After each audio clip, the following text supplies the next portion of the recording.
Hi, my name's Phil. I like talking about politics, and in this video I'd like to discuss how the conversation in the media has been increasingly turning to how much tactical voting was in evidence at the local elections last week, and how this could be the difference between the Tories suffering a devastating loss and facing extinction. In amongst the levels of copium and childishly incompetent analysis from client journalists, others in the news have been facing up to the reality of the results and drawing the conclusion that voters have been stacking up behind anti-Tory candidates. Ian Dunt of the newspaper was doing so this morning, but there have been others as well I've been noticing. And this is emerging as a real pattern. The party of government doing badly in local elections, especially if it's unpopular, is not surprising. But people are noticing the scale of those voters coalescing around the specific candidate best placed to beat the Tories, where the Conservatives are in contention. Basically, tactical voting is in evidence. Not everywhere, but mostly where the Conservatives are in need of removal. I'll tell you something else as well. The level of tactical voting we've seen in these local elections is absolutely nothing. There are reasons to suppose it'll be much greater in the general election. Like, first of all, a Conservative cabinet minister, Mark Harper, unwittingly pointed out something at the weekend without realising what he was saying. No one there pointed it out to him. Silly. He noted that the swing from the Conservatives to Labour was very different in different types of contest. The swing was quite small for police and crime commissioner elections, greater for local elections, absolutely humongous for the Westminster by-election in Blackpool South. Now, I said at the time, what this shows is that the stronger the link between the type of election and the government in Westminster, the greater the swing away from the Tories.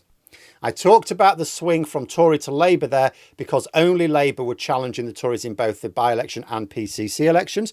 But come the general election, the Lib Dems and in some places Plaid and the SNP are going to be part of the mix as well. The swing was lower for PCC elections because that had the most tenuous link to the government. A lot of people don't even know what PCCs are. Local elections for most people are about local issues, bin collections, libraries where we've still got them, potholes, things like that. But there have always been those who use them as a proxy message to the Westminster government. Hence the party of government often struggles, right? A Westminster by-election cannot change the government when the Tories have such a large majority, but it is a much more obvious way of sending a message to Westminster that change is coming. But the general election itself is the election to not send a message, but pronounce final judgment on the government. I've said before, it's not just that turnout is lower in local elections. There are different types of voter who join in for the general elections with a very different mindset. Most people who vote in a general election did not vote in their local elections. This is because they're not really that bothered about politics, and they can't be asked who sorts out the bins as long as they're sorted. And they sort of assume they'll be sorted whoever's in, right? But they do recognise that the national government is important. So the extra voters who ignore local elections but turn up to general elections are those who only care about the state of the Westminster government. So come the general elections, millions of people who only care about voting for the national government are going to be getting ready to use their vote to change the government. This is an opportunity and a challenge. It's an opportunity because these people are way less likely to be partisan than those who take part in all elections. They may be more willing, even determined, to vote tactically, and the tools are available.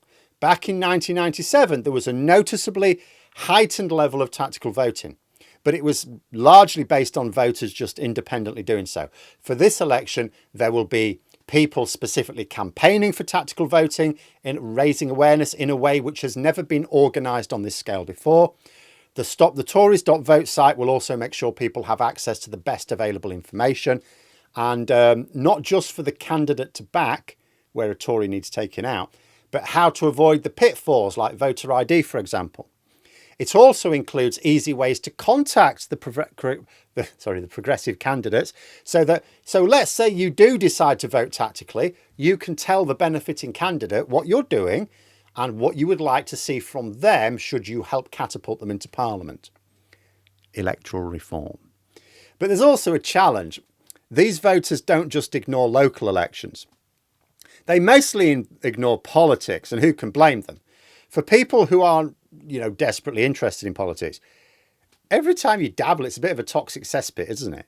So imagine that there are millions of voters out there who are sick of the Tories, would like to get rid of them, but they've been largely ignoring political news, so may not know about tactical voting or about the tools to help them do it intelligently. The challenge is to let them know.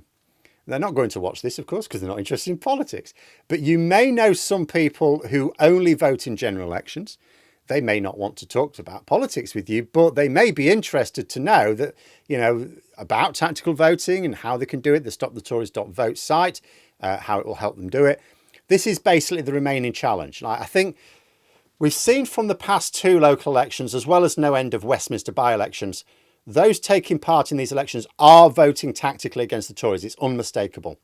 The only challenge there is making sure they use the stopthetories.vote site in order to steer them away from the fake Tory tactical voting sites that will spring up for the general election to distract them like last time. So where you should be voting Lib Dem, they'll say Labour or vice versa, right? We need to steer people away from those. But the main task is explaining this to those who aren't currently paying attention. Having conversations with people we know that we also know aren't impressed with the Tories. If there are any budding writers out there, you might even write an article about tactical voting and the tools available for it for your local newspaper. This would probably have some decent cut through in the wake of the local elections, or you could do so when the general election is called, and again, more people are paying attention, or both. But it's good that tactical voting is being talked about on a wider level now.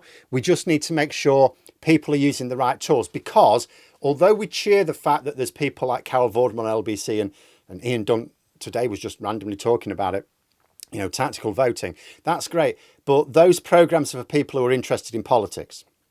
How do we get the message out to those who aren't interested in politics? They're not going to listen to these shows. They're not going to read those newspapers.